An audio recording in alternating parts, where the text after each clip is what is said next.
All right, welcome into the Illini Inquirer Podcast, and we get to talk about a big Illinois victory with our guy, our analyst, J Leman, as Illinois defeats Nebraska 30-22. And Jay, you called it. I was still a little skeptical. I mean, it was a pretty close game, and one or two plays away from Nebraska potentially stealing that victory. But what a great first vibe for the Brett Bielema era, right? And just what were your biggest takeaways just from, what one win can do after a great offseason, right? You're feeling optimistic, right? But then to follow that with a win, I imagine in that building has to be big. Oh, it's got to be electric. I mean, me and you are very accustomed to the August undefeated, drink the Kool-Aid. I mean, that's all you've really had in Champaign for a decade or so. And so we're accustomed to that. We're also very accustomed to being disappointed. I think number one, it felt like Nebraska was a typical Illinois team, right? Like everything they could do to lose a game, they pretty much did. That's not to take anything away from Illinois, because part of the strategy is to make other people make mistakes. Right. And I want to talk more on that later, but I want to finish this thought. Number two is it was boring. Like as far as the style of play, like my dad comes home from the game, right? And he says, boy, that was just boring. I was like, what are you talking about? He's like, well, the style of play, the way they run the ball and stuff like that. I want to, he's like, wants this Mike White air it out stuff. He loves the 80s. But I said, Dad, is Iowa football boring? Yes. Is Wisconsin boring? Yes. Minnesota, for the most part, pretty boring. Northwestern, really boring. How do you win football games in the Big Ten West? Boring football, running the ball, playing defense. I personally didn't think it was boring. I just thought his comment was kind of funny. Because it ain't boring, Jay. Winning, right? Yeah, winning, wanting to win the game. And so you can obviously see that was the intention, right? To win the game. Although I thought Peterson did a good job of sprinkling some stuff in, like the shot to span down the field. So those are the first, two things. And, the third thing I think is really just coaching. I think you could, I can't even get into how many penalties we've had over the years, right? Silly penalties. Turnovers. We had that one with Navarro. But I just thought game management, I thought using special teams as weapons. I thought taking shots when they needed to. The backup quarterback. I mean, I know Kelsey's got 15 starts under his belt, but that's pretty remarkable to beat your guy you've had number one in spring and camp all year goes down the first quarter. Talk about adversity. So many things we can touch on, but I think coaching. Those are the big three things that I could really hit on that I thought was really a tremendous job by Illinois. Yeah. And Jay, I think, that was my same thought as I'm watching Nebraska. I'm like, these are the mistakes that have cost Illinois games that kept, could have made Lovie Smith's tenure. He had 4 or 5 wins to his tenure. He's probably here another year. And, we can talk about the boring part of it, but like a lot of times it feels like in the Big Ten West, when you're not Ohio State and you're not, Clemson and have these electric athletes everywhere, Alabama, it's who makes fewer mistakes because the talent level is pretty close. And it just feels like Illinois got in its way and Illinois let Nebraska get in their way, but they also took advantage of all those mistakes that Nebraska had, whether it was that huge penalty. Illinois didn't settle for a field goal. They scored a touchdown, which we know red zone has been a huge issue. Adrian Martinez misses some throws and coughs one up, and you took advantage of those things. Or taking a punt at the 1 as you're going backwards, Kirby Joseph's right there to make the tackle to get a safety and then get the ball back. Like, you got to be able to take advantage of those things. And Illinois, like other Big Ten West teams, did that against Nebraska. Well, what's interesting, let's just look from a big macro perspective here. Take out Ohio State, Penn State, and Michigan and how they've been able to have explosive teams at times, right? And you look at teams that have had success, they've all played the same style. We talked about Michigan State running the ball 40 carries, right?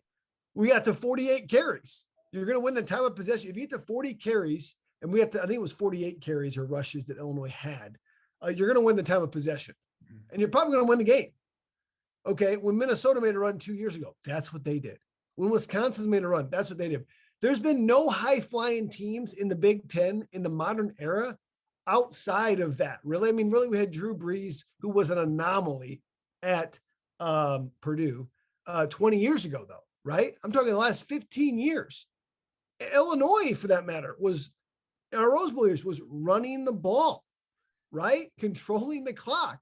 I mean, that's how you have to do it if you're not a high-flying team. And you got to play defense. That's another thing we've had issues with, right? And we will get it. And I give Ryan Walters credit, and Frost said, they came out a little bit different than they thought they would. And that's why they're being so secretive, right? Less odd front, more even front. I mean, it does mess up, how you fit up the run game. But the biggest gamble that he took all week long or all game long, especially when Calvin Hart was healthy in the game, was that he let Hart spy on Martinez all the time, right? Schematically. It was, and he got some sacks on that. They call that a green dog. I'm spying him. I see it's a pass. I'm going to go and blitz, right? So we got a couple of green dog sacks, a couple of green dog pressures, but really bottled them up for the most part. Now, here's the takeaway is the drawback is I've got to be man-to-man everybody else with one high safety, which is what they played the whole time. But not the whole time, but much of the time, I'm man-to-man with one high safety. There is no underneath help. So you see these crosser routes and some of these wheel routes and pick routes where the guy they missed Lear was a lever for the first quarter or second quarter. They missed him on that touchdown, and then they got called on the pick play, which is a big call later in the game. And that was the gamble that Ryan Walters took. And for the most part, he was saying Martinez's legs are better than his accuracy, and he was right. And so I give Ryan Walters credit for that because that was his game plan the whole time. Yeah, Jay, I want to talk about the defense first. Not because there's a lot to talk about. Sometimes we're struggling to talk with stuff, but not after this, not after we get the first peak, right? And I think you and I, we kind of knew what Tony Peterson was going to run, Brett Bielema offensively, and there were some interesting little things that he threw, curveballs that he threw out there, and I think you'll continue to see that. But like defensively, it was just how much can scheme matter? Because I think you and I both knew like the Lovie Smith scheme with his talent was not working. It just year after year, down to down, Illinois is just giving chunk yardage and relying so much on takeaways, which we know can be fortunate. So he was aggressive. He came out in a 4-man front. We talked about how that could happen, even though they showed the very vanilla 3-man front. I think it will be multiple week to week, series to series potentially. But I think the biggest thing was saw so much man. And maybe that's just a thing with Adrian Martinez and wanting to spy him and not thinking he's a great passer. But there was a lot of man coverage there, Jay. And there were some instances where they could have been taken advantage of with some of those pick routes, but they also got a ton of pressure on Adrian Martinez. So what did you think about what Ryan Walters threw out there? And how much do you think this is a part of Illinois' defensive identity now? Well, first off, we really haven't been able to get natural pressure in the Lovie Smith era without contrived pressure, without bringing a fifth guy, right? So, one, just in general, I give them credit for sticking with it. They didn't get pressure early, but they got pressure as the game went on. Just like we didn't run the ball well early offensively, Illinois, but they stuck with it, right? Because that's who they are. And so great for them for sticking to the game plan. I think what's interesting to note is Martinez's big runs were on scrambles, much when Calvin Hart was out of the game. Okay. That was where he got the majority of yards. We did not see the quarterback keep on the zone read be that successful. And that's a big thing that Ryan Walters had done well in the SEC with Missouri, with some of his overhang. When I say overhang players, basically that outside linebacker position and really taking away that quarterback run. They did a phenomenal job of that, right? And it allowed our inside linebackers to really play hard on the run, inside, which really didn't get anything except for maybe one or two runs. And credit to, Roderick Perry, Johnny Newton, I thought played well. Keith Randolph played well, very, very active, right? So I thought up front they did well, and they wore him down. Really, the second to third quarter, they were in a groove. I think they wore out there in the 2-minute drill a little bit later in the game. And they admitted that even Carney and, Gay wore out. Seth Coleman showed some flashes for me. But overall, I liked it. They did some stunts up front to get some natural pass rush and whatnot. So I like the scheme. I thought he had a lot of faith. I think also on the back end, Devin Witherspoon is a star in the making. I mean, a couple plays, even the last play of the game was tremendous, honestly. The one where he's tracking back, looks back and makes a play. He almost picked one. I'm surprised they didn't review that play. If you look at the tape, he was close to getting his hand under that all the way, although the announcers didn't think so. He made a great play on the goal line. So I think Witherspoon and the length of Witherspoon kind of reminds me of Nate Hobbs, but playing like Nate Hobbs should always have played that never did play like. So that's kind of my take on the defense right now. Obviously, Hart played well, and Hansen was solid. Yeah, I wanted to ask you, well, Devin, it's just last year he just really stood out to me, Jay, because I know the defense was so bad, but he went up one-on-one and got interceptions against Rashad Bateman and Bo Melton. And I just said, wow, that's pretty impressive. And he's also been physical, even though he's always been like 170 pounds. But I want to ask you about, CJ Hart goes down with the injury, and sounds like we'll find out what it is. Brett Bielema said today they're waiting tests, so it's probably something more serious. But what did you see from him whenever he's able to get back out on the field? And what did you think about how those linebackers play? Because it did feel like they were free to move in this defense. Well, we didn't see the offensive line, which for Nebraska, which isn't the most experienced offensive, although Cam Jurgens, has quite a bit of experience at center. We didn't see them climb to the second level nearly as well. And, when we saw the game tape when they're in what they call the alumni zone, the 40 to the 40, you can really get a good view of who gets the push on the offensive and defensive line. I thought offensive line for Illinois, we got the push for the most part in the run game. There were some times, especially on the left side, I thought defensive line wise, we got the push up front, and it allowed the linebackers to flow. I experienced this as a senior where I felt like our D line my junior year wasn't quite as stout as they were, and I had to make more plays. Hansen had to make more plays last year. I don't think Hansen will make the amount of plays he has to make because I just think they're more stout all over, right? So that's not because Hansen's not a good player. It's just they're more well-rounded defense, And I think him and Hart played very well. I think Hart adds that flash of explosiveness and athleticism that they needed there. The ability to rush the passer, the awareness to scoop and score. I hope he's okay. What's interesting to me is that of all the positions that got hurt, we do have depth at linebacker. I mean, Tolson and Barnes got some good experience there. I don't know if they're as good as Hart, but it shows the ability to get good players out of the transfer portal that can play right away. And I think Hart was probably one of the best examples of that. I want to ask you about the back end as well, because I thought, they tackled really well, Jay, but there were those few instances where you saw Nebraska receivers pretty open and Adrian Martinez missed them. So is that just a product of the pick plays? A couple of them were set by the refs who got banged up in this game. Are you concerned at all about, the secondary losing some guys?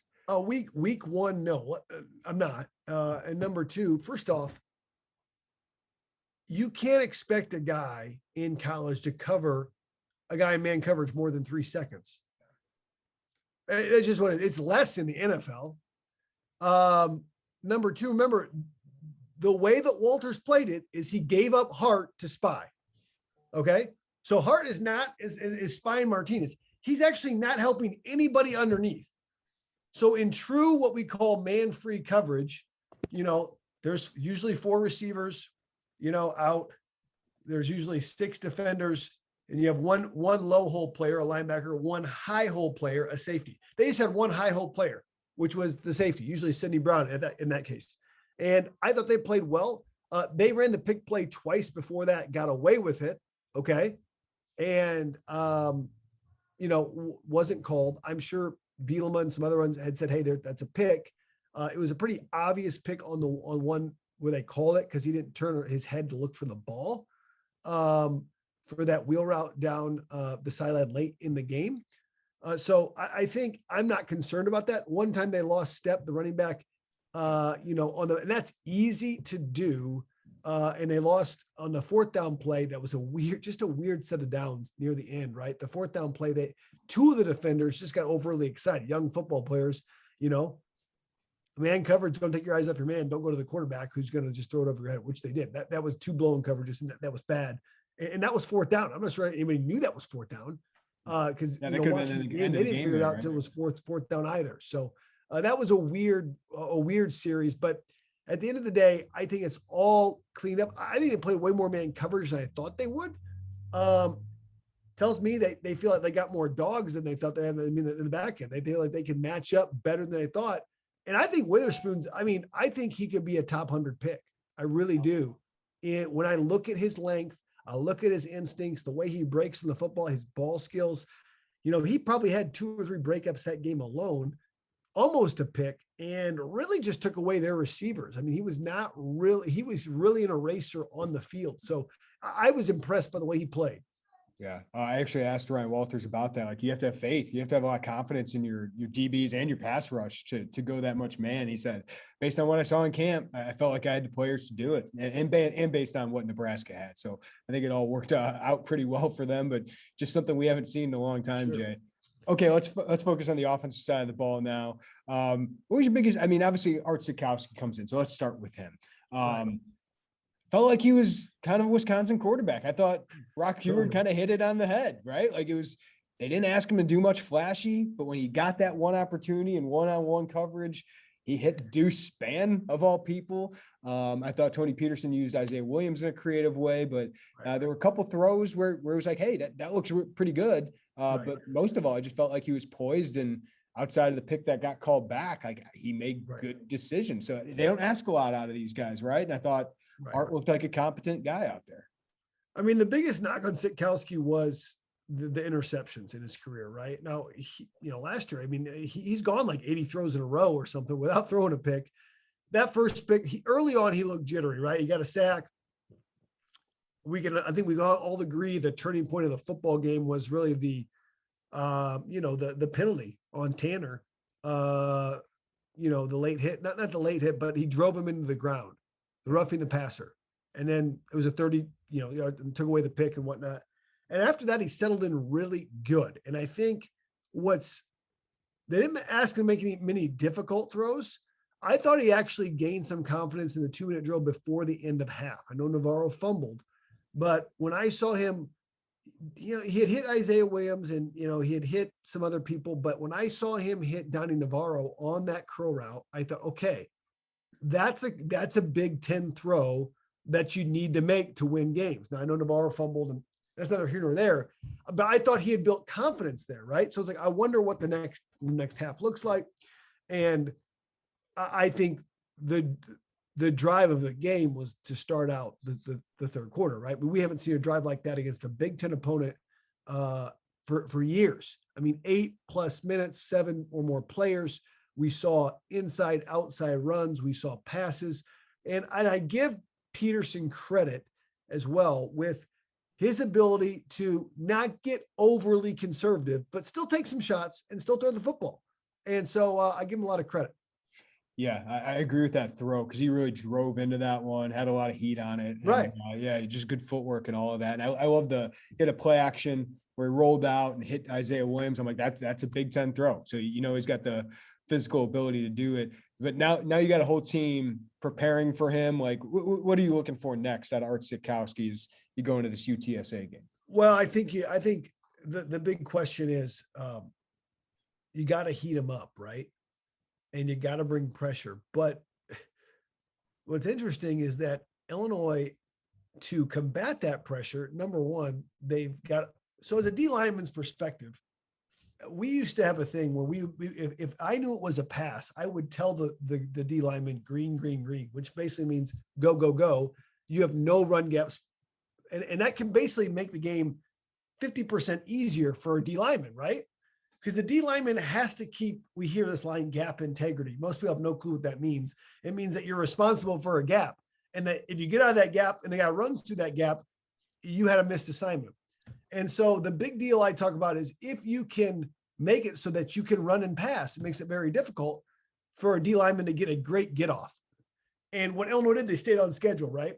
And so staying on schedule is great, but they have a lot of little safety valves for a quarterback. Like Isaiah Williams is a great little slot receiver for a young quarterback. Luke Ford is a great safety valve, right? I mean, the power pass was the first play. Love the call. So power pass is basically, it looks like power to the linebacker. You'll see the guard pull.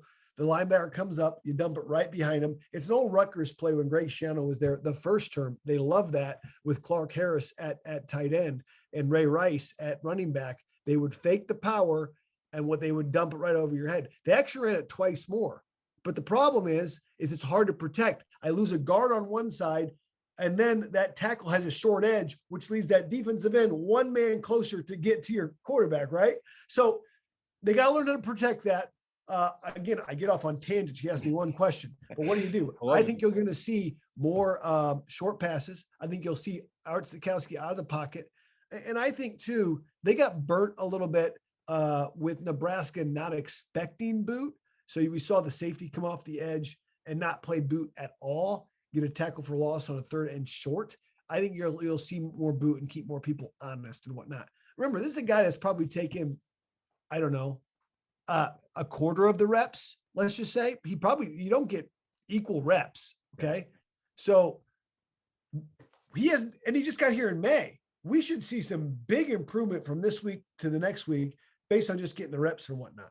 Yeah, and I think that Big Ten experience gives him a little poise. He's been the lowest in the Big Ten. I think he's obviously a breath of fresh air here at Illinois. And Brett Bielema did say Brandon Peters, no structural real damage to that arm. And he said he's not ruling him out this week, though. He sounded like, hey, probably not going to play this week. But if Brandon Peters isn't out for a while, that'll be interesting to see what happens. Because Art did bring a little bit of he's a vocal guy. If you ever meet him, Jay, he's a vocal guy. So that's a conversation for another week. But what did you think about Isaiah Williams and the way they used him? Because they just haven't had that piece in a while. Like I kept in the offseason, you want to compare him to like maybe a Rondale Moore, but Rondale's special, right? As a wide receiver. I thought like he's a Wan'Dale Robinson. They used him. It felt like to me, kind of like Nebraska had with Wan'Dale.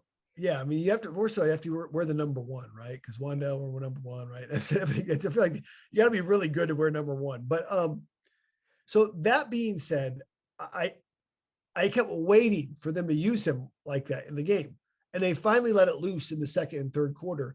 He really lets us stretch the defense east and west, which is great, right?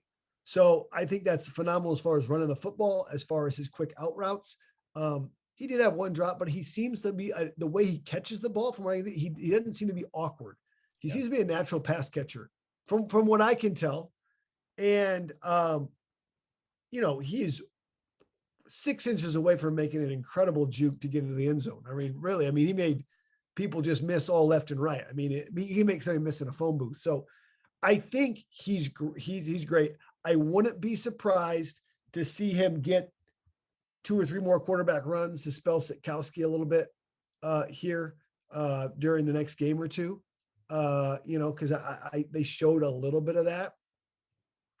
I wouldn't be surprised to see him on some of these reverses where it turns into a reverse pass, So remember, he's a former quarterback, right? I know everybody's a former quarterback. He actually played in college as a quarterback. So I think there's a lot you can throw in there. And he's a guy you got to know where he's at all the time. Yeah. I think the run game is what we thought it would be, Jay, right? I mean, it was Mike Epstein, Chase Brown was dinged up, but you have another guy you can throw in there, and when healthy, we know he's good. I thought Reggie Love had some really good runs in the fourth quarter to kind of ice that game. But the one concern I did have, like we know Luke Ford can be really good. The other receivers, the perimeter guys, with Brian Hightower out with a soft tissue injury, Jafar Armstrong wasn't in there. You didn't really have a guy that you felt like could stretch the field, get separation, and then here comes Deuce Spann on a random play and hits it. But I do feel like outside of Isaiah Williams and Donnie Navarro, like that receiver room, do you have a guy who can kind of stretch the field a little bit? And maybe that comes up later on. But what's interesting to me is, obviously the 2001 team was back, and Deuce Spann wearing number 6 looked like Brandon Lloyd. Like I would say, that was like a Brandon Lloyd-esque catch, right? What is number 6, too. Right? Or number 5. He's number 6. Deuce. Yeah. What a throw by Art, too. I call it the Art dart. The Art dart. I mean, that's pretty phenomenal. I love that one. I mean, I think Brock Heward's had hit the cereal box or something like some. I mean, it was a dime. Like it was like freshly minted, FDR dime for sure. I mean, and so like I saw that thing and I was like, wow, and what a call at that time of the game by Peterson. And I give Peterson a lot of credit for keeping on the gas, but still chewing clock. It felt like a very Wisconsin-ish game. My gosh, it felt like, man, if you were Nebraska, you could see your possessions ticking away, you know?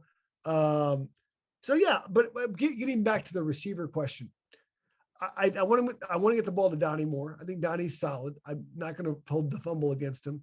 I don't think you have a lot of guys that can stretch it. Deuce kind of stretched it, I guess. So he might be a pleasant surprise. Isaiah's going to be that slot guy. Ford's going to be a tight end. I think they could use DJ Barker split out more. Yeah. He was quiet, wasn't really targeted, but you also had a new quarterback in there. And so it wouldn't be surprising to me if Sitkowski had one or two reads and that was it, So we got to find somebody. I know that's a priority for them to find that guy. Who looked really fast and who didn't get a ton of reps at DB was Eddie Smith.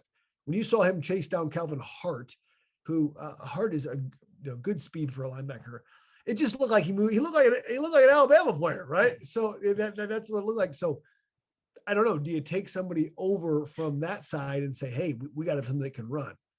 It's probably too late to do that now. But just trying to spitball my mind what they could do.